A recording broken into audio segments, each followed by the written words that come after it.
San Juan del Cesar, en el departamento de La Guajira, cuna de artistas vallenatos, nació Manuel Antonio Fragoso Crespo, que si bien no heredó la vena musical, es actualmente un gran ingeniero civil, muy arraigado a sus raíces y con una historia de admirar.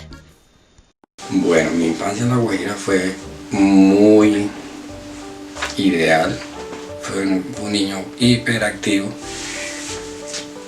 jugué todos los jueguitos de infancia, todo lo que en la costa atlántica, en La Guajira, se juega por temporadas. Y obviamente mis sueños ya en el cerebro, de mi intención de formarme en el sector de las construcciones civiles, me hizo soñar por migrar a Bogotá, viajar a Bogotá.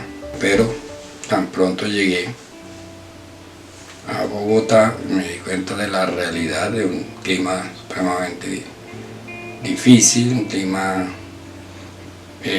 muy frío para lo que hoy en día se tiene, y empezaron a surgir pues las nostalgias de mis amigos, de mi casa, de mi infancia en La Guajira.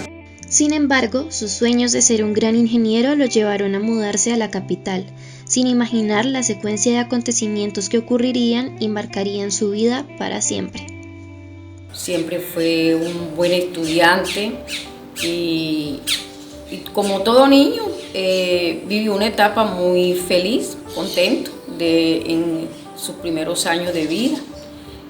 En su juventud, ya para terminar el bachillerato, se fue a vivir a Bogotá. Ya nosotros vivíamos allá, entonces buscando una mejor educación y llegar hasta a los estudios universitarios, pues mis padres lo enviaron allá a Bogotá. Recuerdo cuando él se vino aquí a Bogotá a vivir conmigo, a terminar sus estudios de bachillerato. Realmente Manuel Antonio fue mi hijo mayor, porque él estuvo cuando nacieron mis 3 hijos. Fue el mejor alumno, ¿sí? Fue muy entregado, ¿sí? Él tuvo tuvo la gran oportunidad aquí en Bogotá de hacer sus estudios, porque pues mi esposo me colaboró. Siendo tan solo un adolescente, mientras cursaba un día cualquiera en el Colegio Gran Colombiano en Bogotá, la toma del Palacio de Justicia, a muy pocos metros de donde se encontraba, lo cogió por sorpresa.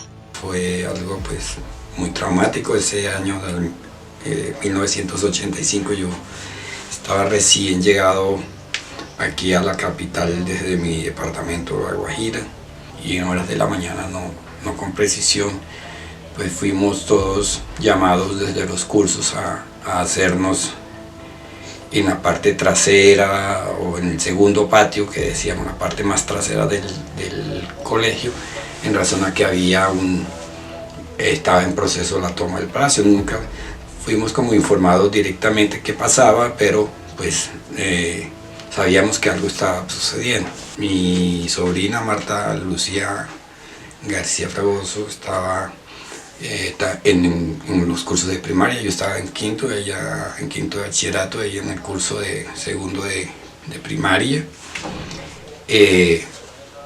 Todo el día transcurrió con mucha atención, o sea, no pudimos salir a hacer nada, ni siquiera en la cooperativa del colegio. Escuchábamos ocasionalmente ráfagas de balas, tiroteos muy cercanos, otros lejanos, y recuerdo que salimos todos en fila india, tocándonos los hombros unos a otros, y durante el recorrido desde el colegio hasta la 10ª con 10ª, pues notamos pues que todo estaba cerrado, que había mucha tensión, mucho ejército. Nos decían que no nos moviéramos muy lento, porque no era conveniente, que no fuéramos tan rápido, porque podríamos ser objetivo de no sé, parecía que había tiradores en las azoteas, no solamente en la zona del palacio, sino por todo el sector. De un momento a otro se desató una balacera por las azoteas. Recuerdo que tuve que lanzarme hacia una esquina en el piso. Me cayeron muchas personas encima que también querían protegerse. Y finalmente no encontré a mi hermana, no encontré a nadie, todo el mundo se dispersó en ese momento y lo único que se me ocurrió fue montarme a una buseta solitaria que venía a toda velocidad y que detuvieron a la fuerza, y nos metimos, yo creo que el triple de la capacidad en esa buseta para salir de la zona. Recuerdo vividamente el tiroteo infernal que se sentía en la zona. No pude sacar a mi sobrina porque no estaba autorizado. Luego mis familiares me recriminaron eso, pero pues yo tenía unas instrucciones de mis profesores, de mis superiores allí en el colegio. Ya sobre horas de la noche, 10, 11 de la noche, fue entregada a mi sobrina a un cuñado y a un hermano mío que fueron por ella. Después veía en las noticias pues, la forma en que iba evolucionando, cómo fue entrando luego la fuerza pública al palacio, el incendio que se produjo ya en horas de la noche y la madrugada del siguiente día, la destrucción total, y pues todos los videos que históricamente conocemos sobre la salida de personas que después fueron dadas por desaparecidas. Esas son las situaciones que yo recuerdo más claramente. Se graduó de bachiller con un promedio bastante alto, característico de él. Su madre, Lucía Fragoso, lo acompañó en el cumplimiento de esta meta, llena de orgullo por su hijo menor. Sin embargo, Manuel jamás habría imaginado la mortal enfermedad que acecharía a Lucía y que le impediría verlo graduado de ingeniero civil. Después, pues ya termina el bachillerato y ingresa a la universidad. Fue una etapa, digamos, difícil en muchos aspectos, sobre todo en el aspecto económico, pero él sabía sortear esas circunstancias y no perdía pues ese deseo de seguir adelante, y empezó a trabajar también. Entonces ya alternaba el trabajo con los estudios universitarios.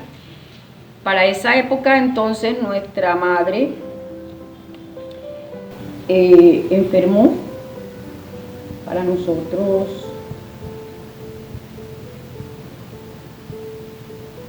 fue muy difícil, puesto que no sabíamos qué clase de enfermedad ella tenía.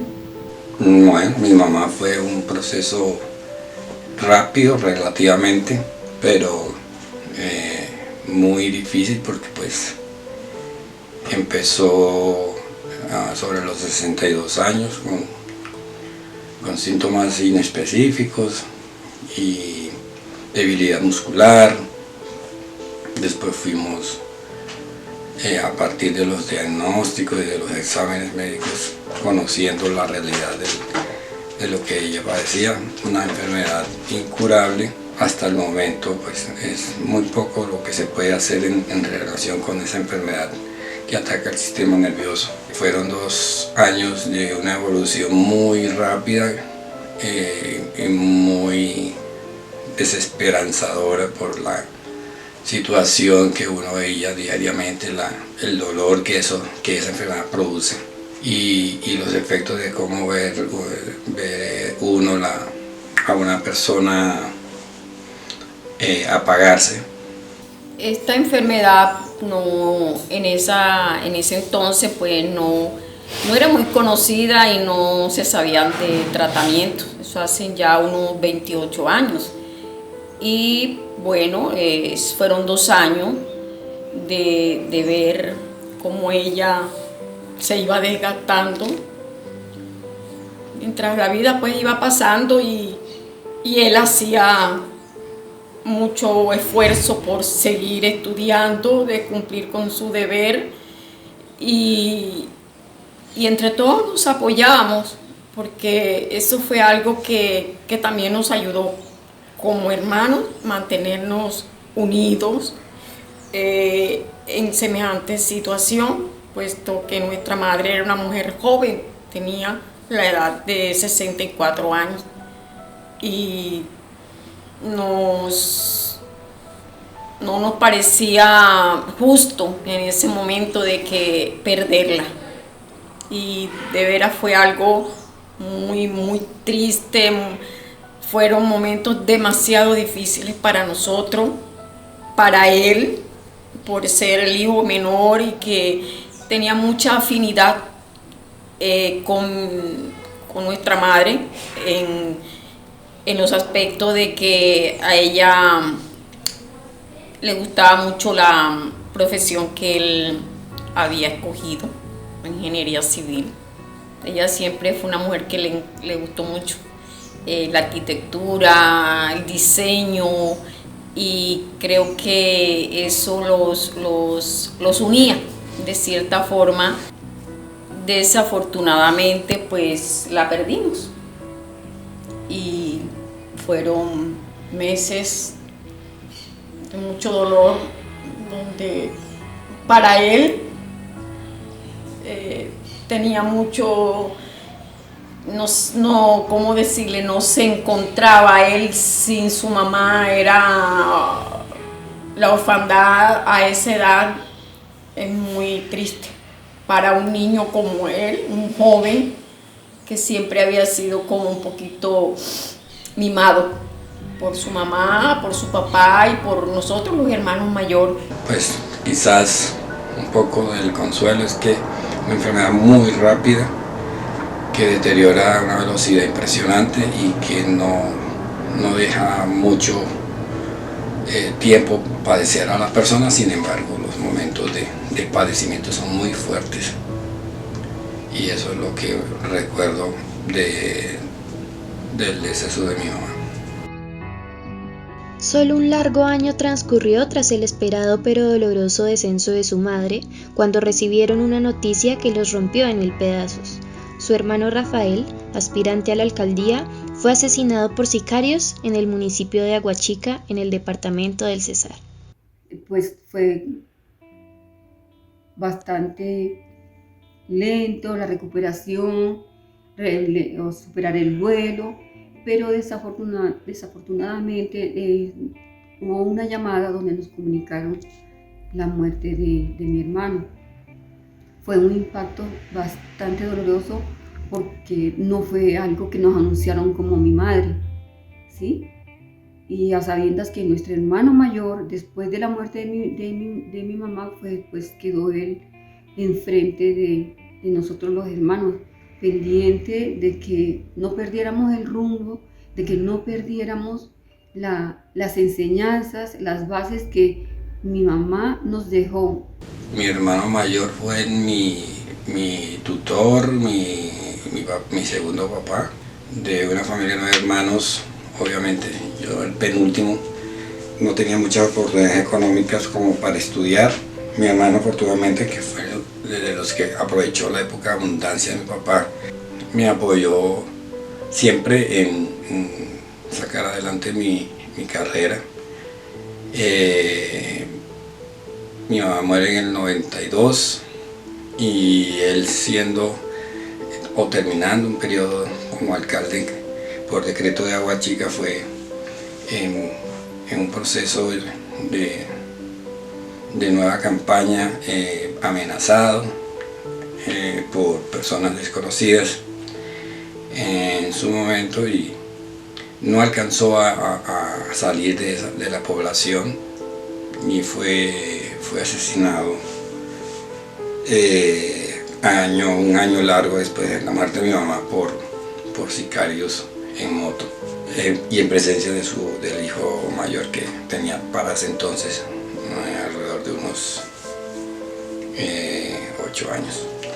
Eso fue muy traumático, una persona de 38 años, muy joven y muy inteligente, que fue apagada por personas que no saben